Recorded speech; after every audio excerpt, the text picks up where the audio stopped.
Hello నమస్తే అండి, మా కుటుంబ వంటలకి స్వాగతం. ఈరోజు మన వీడియోలో స్పెషల్ వచ్చేసి స్ట్రీట్ ఫుడ్ స్టైల్లో ఎగ్ ఫ్రైడ్ రైస్ అయితే ఎలా చేయాలో ఒకసారి చూపిస్తాను రండి మీకు. ఫస్ట్ అయితే వీటికి కావాల్సిన ఇంగ్రీడియంట్స్ వచ్చేసి 2 ఎగ్స్ అండి, 4 చిన్న పచ్చిమిర్చి, అలాగే చిన్న క్యారెట్ ముక్క తీసుకొని దాన్ని చిన్న చిన్నగా తరిగి పెట్టుకోండి. ఫస్ట్ స్టవ్ వెలిగించుకొని ఒక కడాయి పెట్టుకొని కొంచెం హీట్ అయిన తర్వాత అందులో 2 టేబుల్ స్పూన్ల ఆయిల్ పోసుకోండి. దీనికి ఆయిల్ తక్కువనే పడుతుంది. అలాగే ఫస్ట్ ఎగ్స్ని తీసుకొని ఒక గ్లాస్లో ఇట్లా చూపించిన విధంగా బీట్ చేసి పెట్టుకోండి. అందులో కొంచెం సాల్ట్ వేసుకోవాలి, అప్పుడు కొంచెం మనకి ఎగ్కి ఉప్పు బాగా పడుతుంది. ఈ ఆయిల్ వేడైన తర్వాత మనం బీట్ చేసుకున్న ఎగ్ని అయితే ఈ ఆయిల్లో వేసేయాలండి. ఇంకొకటి గుర్తుపెట్టుకోండి, ఆయిల్లో మనం ఎగ్ వేయగానే కలిపేయొద్దు. మొత్తం ఎగ్ అంతా చితికిపోతుంది, అట్లా ఫ్లేవర్ బాగుండదు, టేస్ట్ బాగుండదు. ఎగ్ ఫ్రైడ్ రైస్ అంటే మనకు కొంచెం అక్కడక్కడ ఎగ్ అట్లా తగులుతుంటేనే బాగుంటుంది పండి కింద. సో దీన్ని కొంచెం ఆయిల్లో ఫ్రై అయిన తర్వాత ఇట్లా మెల్లగా స్పూన్తోని ఇట్లా నేను చూపించిన విధంగా మెల్లగా ఇట్లా అనుకోండి. అప్పుడే మనకు పెద్ద పెద్ద పీసెస్ ఇట్లా వస్తాయి. చూడండి, ఇట్లా ఆయిల్లో మొత్తం మంచిగా ఫ్రై కావాలి. దీన్ని ఇంకా మనం మొత్తం చిదగొట్టేసేయద్దు. ఇట్లనే కొంచెం చూసుకొని మెల్లమెల్లగా ఇట్లా పీసెస్గా కొంచెం మెల్లమెల్లగా చేసేసుకుంటే బాగుంటుంది.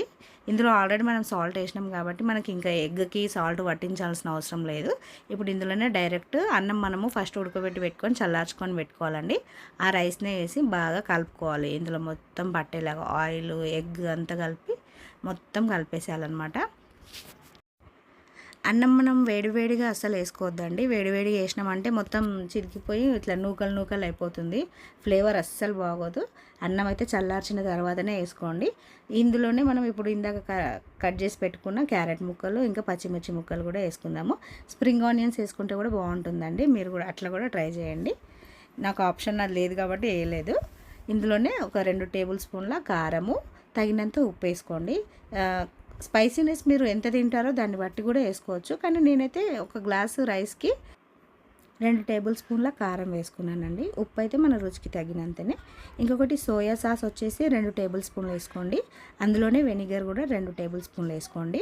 ఫ్లేవర్ అయితే చాలా బాగుంటుంది. స్ట్రీట్ స్టైల్కి అయితే అస్సలు తగ్గదు. మీరైతే ఎక్కడ వెళ్ళి తినాల్సిన అవసరమే ఉండదు. ఇంట్లోనే మంచిగా చక్కగా మీరే తయారు చేసుకొని మీ స్వహస్తాలతో మీరే వండుకొని తింటారు. ఇంత బాగుంటుంది. ఈజీ రెసిపీ అండి, ఎవరైనా ట్రై చేయొచ్చు. ఇంట్లో చాలా బాగుంటుంది. అసలు బయటికి వెళ్ళే అవకాశం ఇవ్వము మనం ఎవరికైతే. చూడండి, ఒక్కసారి ఇట్లా ట్రై చేసి ఇట్లా మంచిగా కలుపుకోవాలి. ఇవన్నీ వేసిన తర్వాత ఈ రైస్కి అంతా పట్టేయాలన్నమాట. మొత్తం పట్టేసిన తర్వాత లాస్ట్లో మనకు కొంచెము గరం మసాలా పొడి వేసుకోండి, బాగుంటుంది. ఇంట్లో తయారు చేసిన గరం మసాలా వేసుకోండి, ఇంకా బాగుంటుంది. అట్లా కుదరదండి, మా ఇంట్లో ఇదే ఉంది గరం మసాలా అంటే ఓకే, దాంతోనే అడ్జస్ట్ అవుదాం, నో ప్రాబ్లం. ఇంట్లో ఏది అవైలబుల్ ఉంటే అది వేసుకోండి. కానీ ఏంటంటే మనం కొంచెం ఇంట్లోనే చేసుకొని వేసుకుంటే ఆ ఫ్లేవర్ ఇంకా చాలా బాగుంటుంది గరం మసాలా.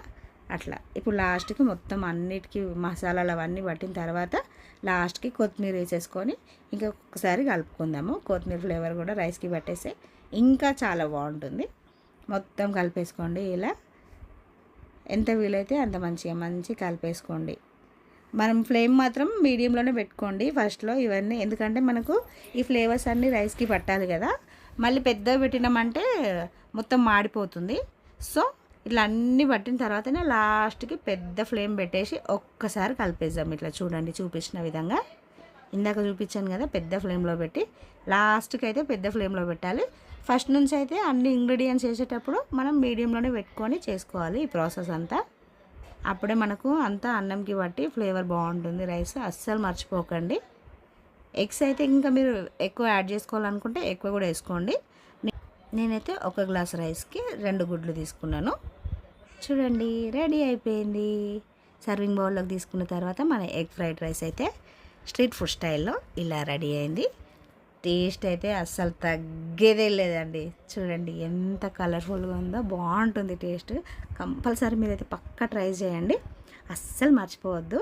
అలాగే మన ఛానల్ని అయితే సబ్స్క్రైబ్ చేయడం అస్సలు మర్చిపోకండి.